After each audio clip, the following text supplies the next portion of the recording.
Welcome to Well Fucked Wife, the podcast. I am Dr. Chelsea Page, licensed sex and relationship therapist, international sex mentor, and expert, helping you become healthy, wealthy, well loved, and well fucked. Ladies, let's talk about survival mode and sexy mode and how so many of us actually intertwine these energies. So I have worked with a lot of women who are wanting to have, the juicy intimacy and sex, to feel that love from their partner, but also, of course, to feel like, so ravished that the bedroom or wherever it's happening is feeling so delicious and divine. And what happens is a lot of us women turn to sex and money, but we turn to sex to reach in and access a point of security and safety. And what I mean by that is we're reaching and grabbing. This goes into, if you know about attachment styles, there's anxious attachment, avoidant attachment, secure attachment. And a lot of us, especially if we've had trauma, can experience a mix of the avoidant and the anxious attachment, kind of this push pull. Like, all right, you're too close, I want to push you away, but then you're too far, I need to pull you closer. And then it can be this, especially to our husband, like this confusing, like, holy cow, I'm getting like whiplash here. Like, you want me, but you want me further away. Like, what's actually happening here? That'll be a whole other conversation. But what happens is when we're reaching to our sex life to be our source of feeling secure in the relationship. When we're reaching towards sex to go, like have that exhale that we are okay and I am okay. What we're doing is we're externally outsourcing our sense of security and safety and trying to access secure attachment in the relationship through sex. When sex is meant to be the celebration, it's supposed to be this overflow of the security and the safety and the love that is already there and present in the relationship. So if we are reaching toward sex, what often a lot of us are doing is we're bypassing an emotional connective experience, not only with our husband, but with ourself. So we abandon ourself and then we hop skip over being vulnerable emotionally. And then we try to reach into the sexual side of the relationship and go, okay, give me that sense of reassurance that my husband loves me. Give me that reassurance that I am enough, that I'm wanted, that I'm a priority, that I am important. So you can even ask yourself is, what are you trying to get from the sexual side of the relationship? Are you like, what are you wanting it to give you and provide you?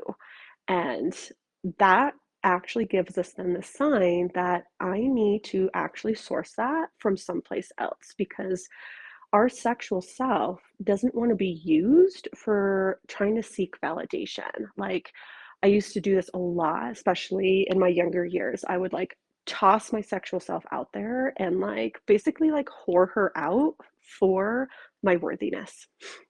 I would say, okay, let's go ahead and have sex with this person because I want to feel wanted and worthy by men. And then that's going to have me feel enough. That's going to have me feel loved. That's going to have me feel not feel abandoned, like all these things. So I was whoring my sexual self out from my wounds. My wounds were leading. And so a lot of us, even in our romantic relationships, our marriages, this can still happen where it's like, okay, we are going to then push our sexual self out there and also demand our husband's sexual self to come out and play, to give us a sense of validation that I am enough in your eyes, I'm worthy in your eyes, that you want me, that I am valuable to you, that I am sexy, I'm beautiful, that I matter, like all these pieces. But that puts so much pressure on the sexual side of the relationship and so much pressure on your husband to be not only him being the source of your sense of secure connection with your own truth and who you are, but even further putting that on the sexual side of the relationship, that it's like, okay, if sex isn't happening, that must mean he doesn't love me. what we do is we get into this blame game and we point fingers either to our husband, to ourselves, or to the relationship. This must mean they're like, he doesn't love me. This must mean he's a lazy fuck. This must mean that he doesn't want me. This must mean that he doesn't care about the relationship as much as I do.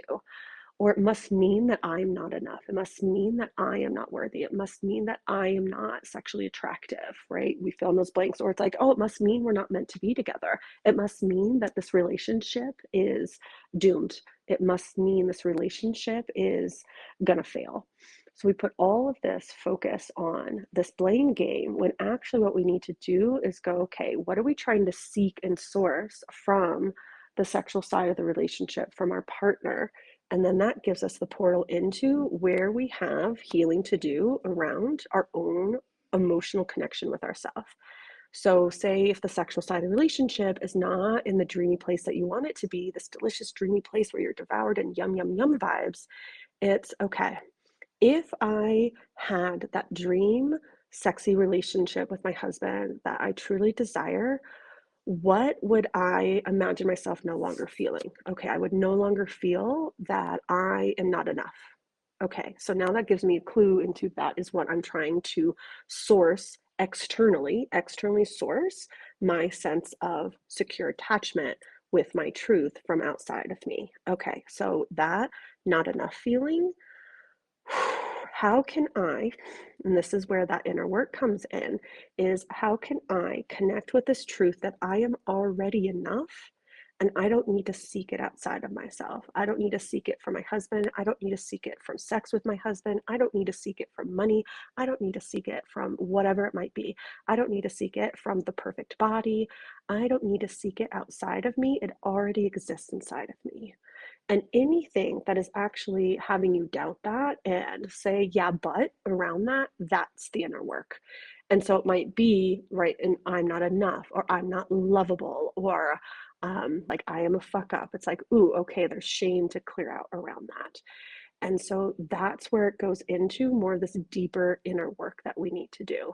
So when we're actually turning to the sexual side of the relationship to try to get something from it, to receive from it, we actually need to dive into the self and see what we need to source from within inside of ourselves.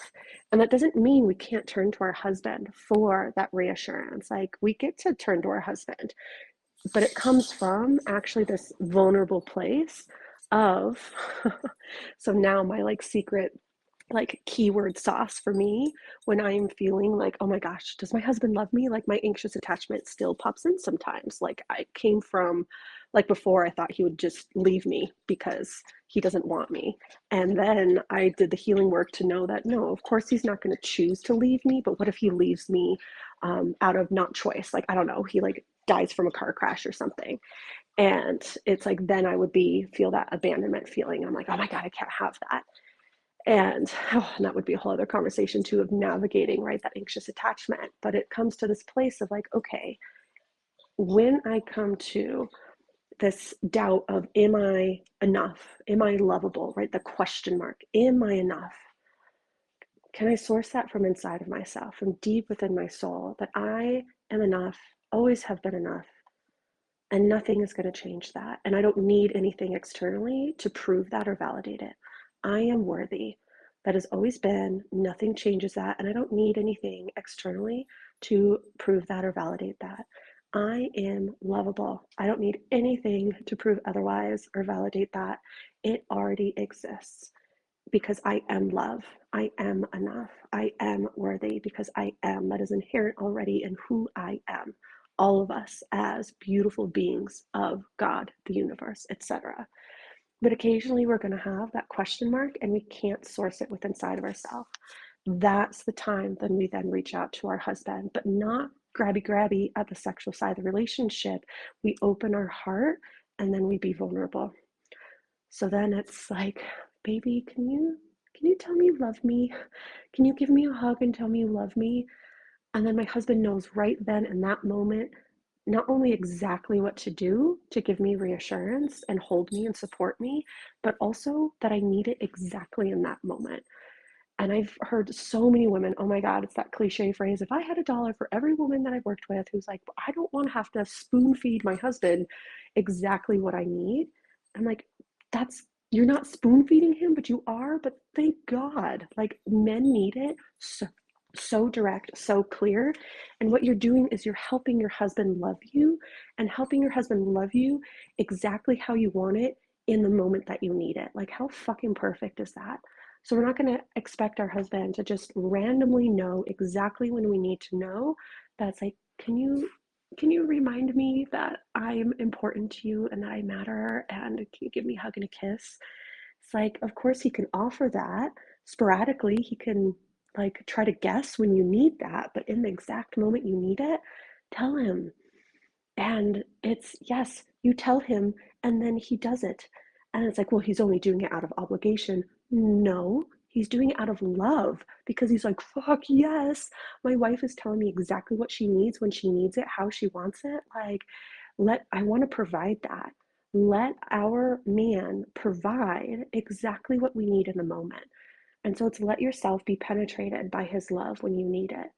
But here's the piece is we want to not overly rely on our husband for that reassurance, but we also don't want to overly rely on ourselves for that reassurance either, because that reinforces independence within ourselves, which independence is great, but not so much so that it is toxic independence where we don't let any intimacy in.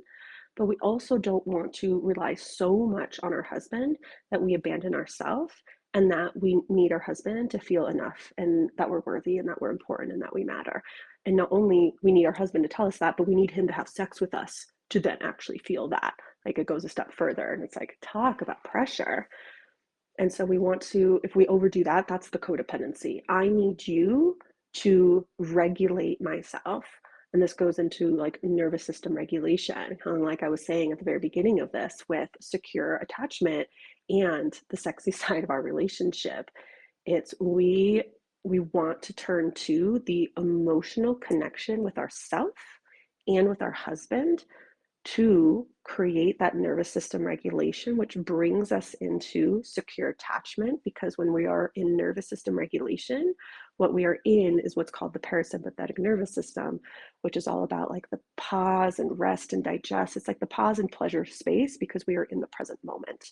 When our nervous system is dysregulated, when we're like, oh, like, does he love me? Oh my gosh, am I enough? Do I matter? I need to be perfect. I need to do this. Like, am I lovable? Like, if he would only do this, and like we're getting into that anxiousness and we're dysregulating our nervous system and then going up into the sympathetic nervous system, which then goes into really deeply, if we expand it more, into our trauma responses, our survival mode of fight, flight, freeze, and fawning. And so we don't want to be in survival mode and then try to reach to sex to save us. Sex is not meant to be your savior, and your husband having sex to you is not meant to be your savior. It's meant to be the celebration. And so notice why and when and what has you reach out to sex. And if you had it with your husband more often in the way that you're wanting it, what would it give you? Oh, it would reassure me that I'm important and that I matter. Okay, can I source that actually from within inside of myself and within inside the emotional connection with my husband? Open my heart and be vulnerable so that I can actually receive that, and then sex becomes a celebration. That was delicious. Thank you so much for joining me in today's episode. I would love to invite you to come a little bit closer to drchelseapage.com, where you will find all the goodies for support, including my private coaching and the Well Fucked Wives Club. I will see you in the next episode.